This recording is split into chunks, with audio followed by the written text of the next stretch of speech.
Making a movie sequel is precarious business.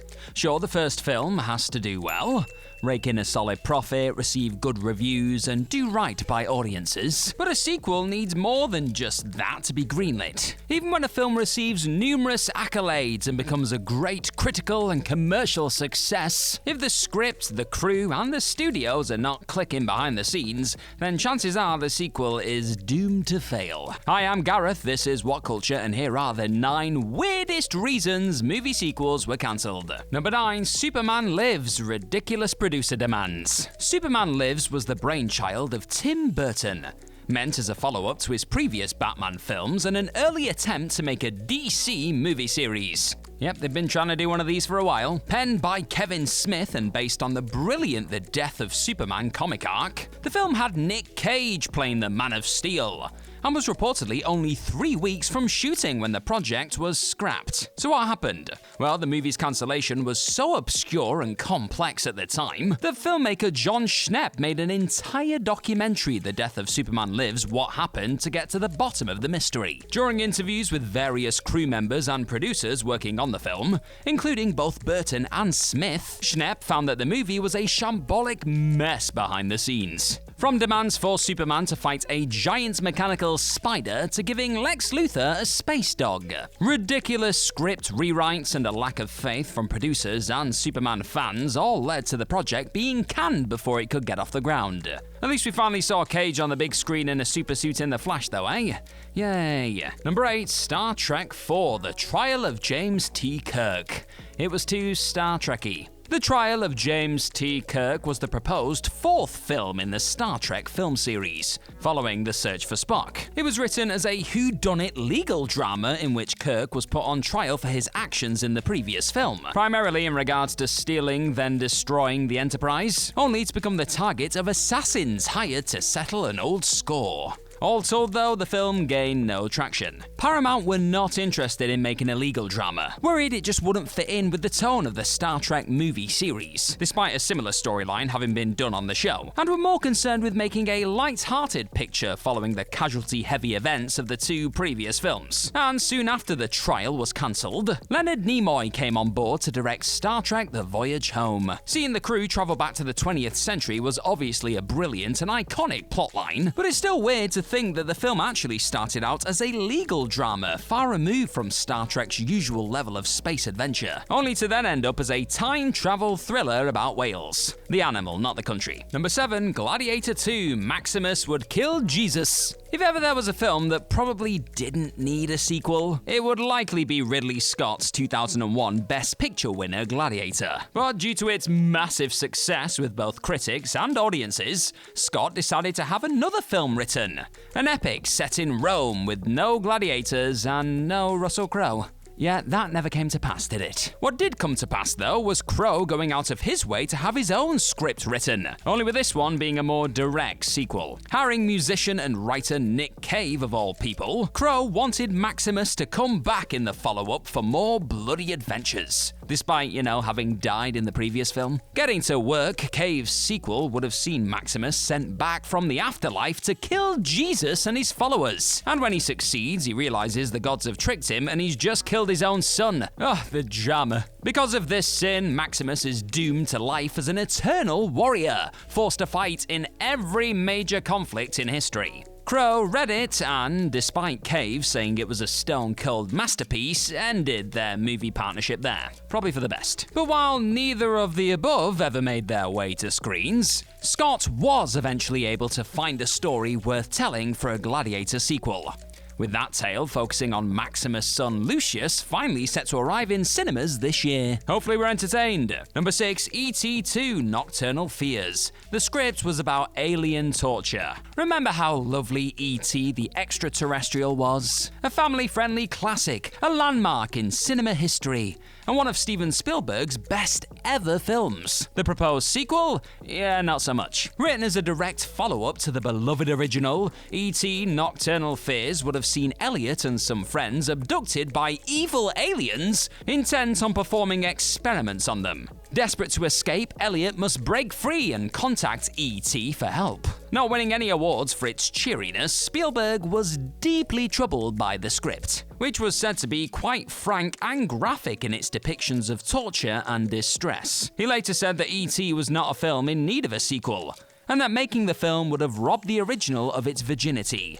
That's one way of putting it. For what it's worth, it is safe to say that most moviegoers would agree. And this scrapped movie sequel might be one of the biggest bullet dodges in Hollywood history. Thanks for dropping in to check out this video today, my friend. If you are enjoying your lovely self, then hit that subscribe button down below and you will enjoy yourself more with more of these videos. Number 5. Matilda The Professional. Natalie Portman needed to be older. Who said that cinema was a cutthroat industry, eh? After the success of the cult classic Leon the Professional, a sequel was proposed which would take place years after the original, following Matilda as she becomes a hired killer. There are a number of reasons why the film never came to be though. So first off, the Gaumont Film Company didn't want to make it until Portman was a little bit older, a decision which of course delayed the project. Aging takes time, people. But the biggest factor came from director Luc Besson, who had recently founded his own production company and wanted to make Matilda the Professional under his company EuropaCorp. Unfortunately, this did not go over well at Gaumont, and Besson's decision to leave them led to him losing the rights to the sequel. Years later, though, the spec script for the film was rewritten to become the action thriller Colombiana, starring Zoe Saldana as a vengeful assassin. Number 4. Anchorman 2. Ron Burgundy The Musical. Living proof that Hollywood does not know a good thing when it slaps them in the damn face. Will Ferrell and Adam McKay began thinking about a sequel to their original comedy classic around 2008, and their idea was to make the follow-up a musical. Both Ferrell and McKay became deeply invested in the idea, writing down the story and even writing some songs. Co-stars Paul Rudd and Steve Carell also got involved, stating their excitement with the project. But the whole thing would have ended up costing too much for Paramount to take the risk, and it was scrapped. Now, of course, Anchorman 2 would eventually come out in 2013, though it was not a musical. Boo! It was, however, a rousing success, and proof that a musical starring Ferrell, Rudd, Carell, and the like would have been absolutely spectacular. There were ideas floating around about it coming to Broadway, but do not hold your breath. This will forever be an ultimate what if. What if? Okay, I'll stop. Number 3. The Amazing Spider-Man sequels. Sony's leaked emails. After the messy Amazing Spider-Man 2, it was reported that there would be 2 more films in the series, with Andrew Garfield continuing to hold the mantle of the titular hero. Before everything went up in flames, though, the films were already struggling to gain traction, with a series of poor scripts being brought to the table and uncertainty over who would actually direct them. The final nail in the coffin came in 2014, after the infamous Sony hacks led to the plans for the sequels being leaked to the public. The third film, for example, would have seen the return of Paul Giamatti's Rhino and the resurrection of Emma Stone's Gwen Stacy. Yeah, that's right. Due to the leaks, Sony scrapped the project in its entirety, though they also stated that Garfield was too old for the role, and internally were apparently annoyed by his offset behavior, and that they wanted to revamp the character with a younger actor. This led to Tom Holland's eventual casting and Spider-Man's integration into the MCU with Captain America Civil War, which ended up being a brilliant creative decision in the long run. And Garfield would obviously later return in No Way Home too, so it all worked out in the end. Number 2. Mrs. Doubtfire 2. The script was way too creepy. Mrs. Doubtfire remains one of Robin Williams' most beloved and best remembered films.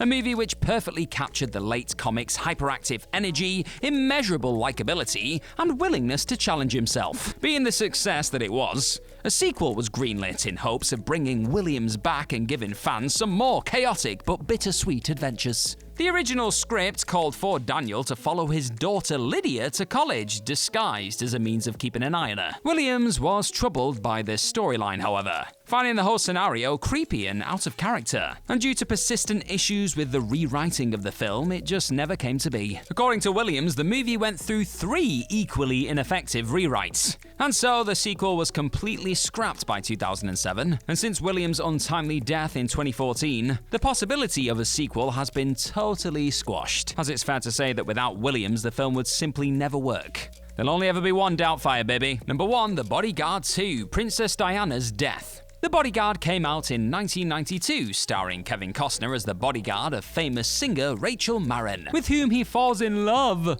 A timeless classic and an effective drama, Costner has actually gone on record to say a sequel was in the works with none other than Princess Diana. Yet the beloved Princess of Wales was apparently in negotiations to play a key role in the romantic thriller's follow-up. According to Costner, he first received a script for the film shortly before Diana's tragic death. And thanks to Sarah Ferguson, because Costner and Fergie are good friends apparently, he had been put in touch with the princess to discuss her possible involvement. She had been apprehensive about the romance in the film, which would have rather tragically seen her protected from paparazzi and stalkers before falling in love with Costner. Princess Diana's real-life death put an end to the film, of course, and since Costner's revelation, her involvement in the sequel has slipped into cinema lore, since she never publicly spoke about the project. Lady Di in a Bodyguard movie, what a world that would have been.